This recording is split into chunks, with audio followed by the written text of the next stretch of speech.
Decaf's always probably had a fairly sort of shaded past, bit of a bad reputation.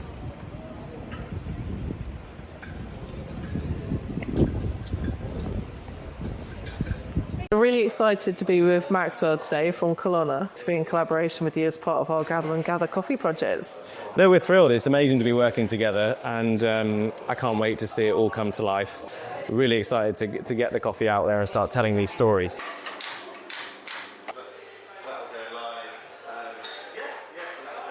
So let's start with one of our coffees then. Yeah. So decaf. So I remember we had quite a conversation about decaf. We talked about, how decaf's always probably had a fairly sort of shaded past, bit of a bad reputation. And we wanted to work out how we could make it a bit more innovative and a bit more kind of accessible and something to be proud of. Absolutely. So decaf's interesting because I think it has this bad association, probably for good reason, which is often decaf sales have been smaller, so it's been a neglected part of the coffee world, which is bad for people who drink decaf. But essentially, as you know, green coffee gets harvested and we call that fresh green coffee. And we're getting better at storing it and transferring it around the world to make sure we keep that quality. Yeah. But at some point, that coffee is going to become what we call agey.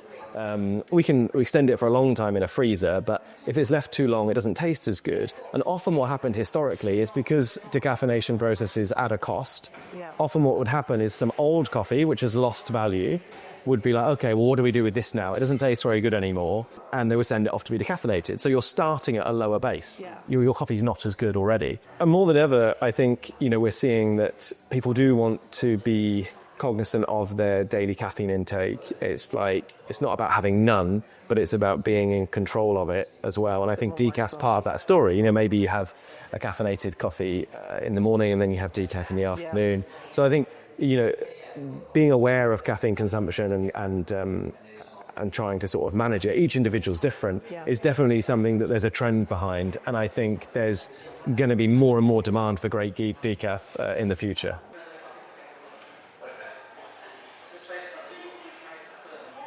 So I think if you can approach decaf and say, okay, let's start with really good seasonal green coffee and get it decaffeinated seasonally rather than just do it in one big run, we can improve the quality a lot there. And then there's the actual decaffeination processes themselves. So, there's some very good processes out there that are well known, like Swiss water, CO2 are very good. But one that's been gaining loads of traction is sugarcane process. It uses byproducts from the sugarcane process called ethyl acetate.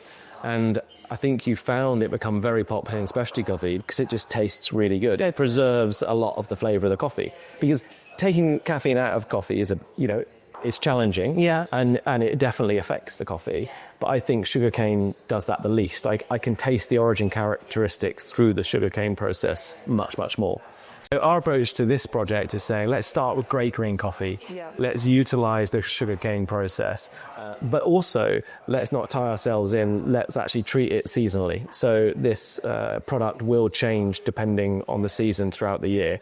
And so actually, decaf drinkers will get to have exciting changes in flavour profiles, whereas historically they were stuck with, one coffee that wasn't that interesting and probably didn't taste that great. It's actually about highlighting decaf as something high quality and exciting that we can be proud of. So we're calling our new decaf Proudly Decaf. Could you tell us a little bit about the first origin that we're going to be having? Tell us a little bit about the flavour. So the first coffee that we're going to be showcasing is actually from a producer in El Salvador called Carlos Borgonovo, and we work with Carlos a couple of years in a row. And he was, so I wrote this book called The Business of Specialty Coffee, where I was looking at the supply chain, and he was one of the producers who was interested in doing like fixed payments year on year and sustainable relationships between farming coffee and roasters and customers.